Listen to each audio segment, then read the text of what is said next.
For more, we turn to former terrorism finance analyst at the U.S. Treasury, Jonathan Schanzer. Thank you for joining us this morning. Jonathan, many Israelis have taken to the streets following those devastating deaths of the 6 hostages, calling on Netanyahu to bring the remaining hostages home. Is the prime minister doing enough to rescue hostages from Gaza? You know, that's absolutely the debate in Israel, and I think Mr. Netanyahu is in an impossible position. He would like to get a deal done, but he wants to do it on Israel's terms. He doesn't want to give up the fight against Hamas because they still have to neutralize that group. They're still fighting on the northern front in Lebanon, and they're trying to get a deal done. But lurking behind all of this is the Islamic Republic of Iran.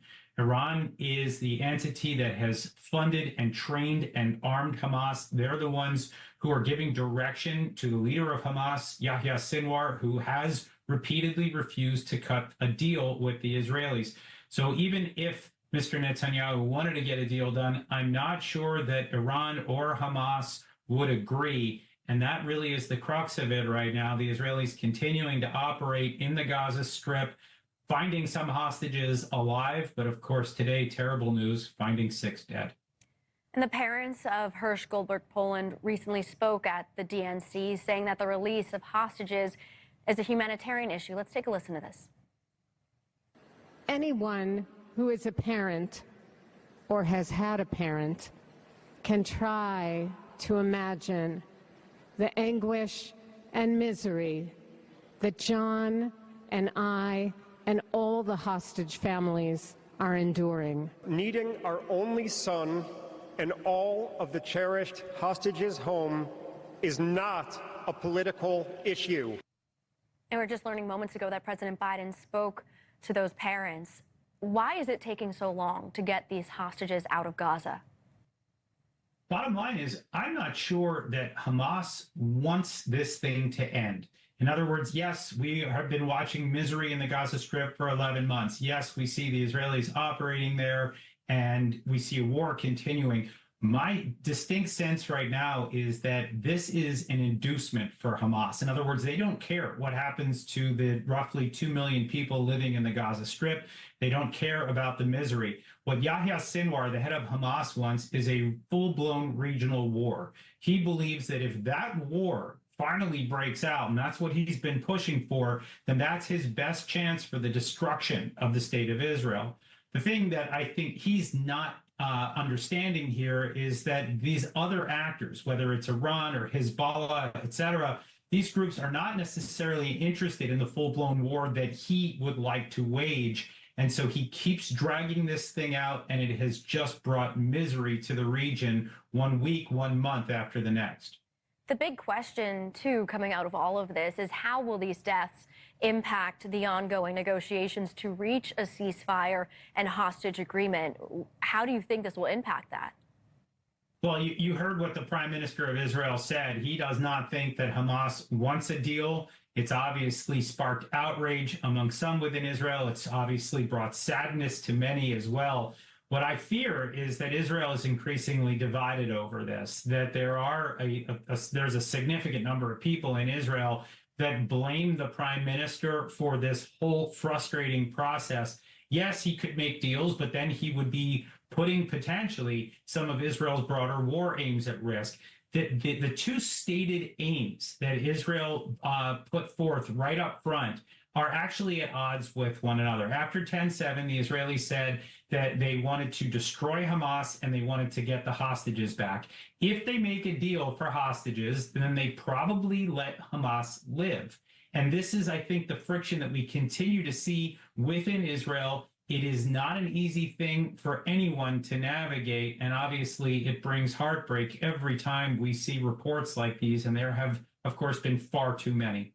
Another big question is the protests that this incident may fuel, the finding of these 6 hostages dead.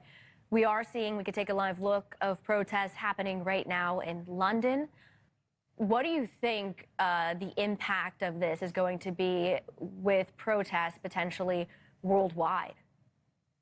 Well, look, I think the first thing to note here is that these protests have been happening since almost, immediately after the October 7th attacks. These have been going on now for 11 months straight. They are actually disconnected from anything that is happening on the ground, whether hostages are found dead, hostages are found alive, whether the war is paused, whether the war is ongoing. These protests are designed to put pressure on Israel and to support Hamas, to give Hamas the breathing room that it is looking for. And I truly believe that these protests are coordinated with the Muslim Brotherhood, which is, of course, the kind of parent organization of Hamas. Hamas is a splinter group of the Muslim Brotherhood. The people that are out there are either wittingly or unwittingly contributing to Hamas's war efforts and perhaps Iran's as well. You can see the live picture there for our viewers watching of London, of that protest happening right now. I also wanted to ask you, too, at the White House, I've been there each and every day, and it seems every day President Biden is saying that we are closer and closer to reaching a ceasefire and hostage agreement. Just how close is it? I don't think we're close at all. And I have to say, I find the president's statements to this end very frustrating. The president has the ability to do much more.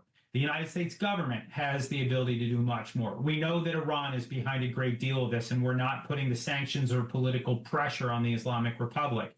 We know that the Qataris are financial patrons, and they also provide a headquarters to Hamas. And we continue to treat them as major non-NATO allies, and we treat them as brokers of ceasefires right now, and it's truly insane. They are state sponsors of terrorism. The same goes for Turkey. They are a financial hub for Hamas, a headquarters for Hamas, and they continue to be part of NATO, and we've not put pressure there. And then there's Egypt. Egypt has been allowing for these smuggling tunnels to operate between the Sinai Peninsula and Gaza.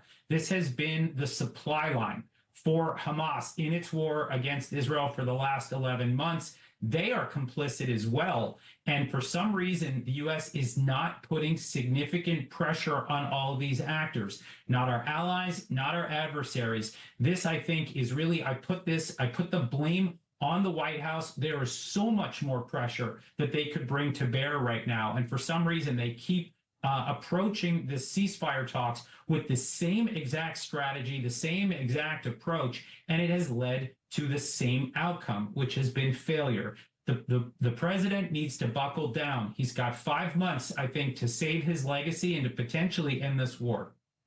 Thank you so much for your insight this morning. We really appreciate it. Former terrorism finance analyst at the U.S. Treasury, Jonathan Schanzer.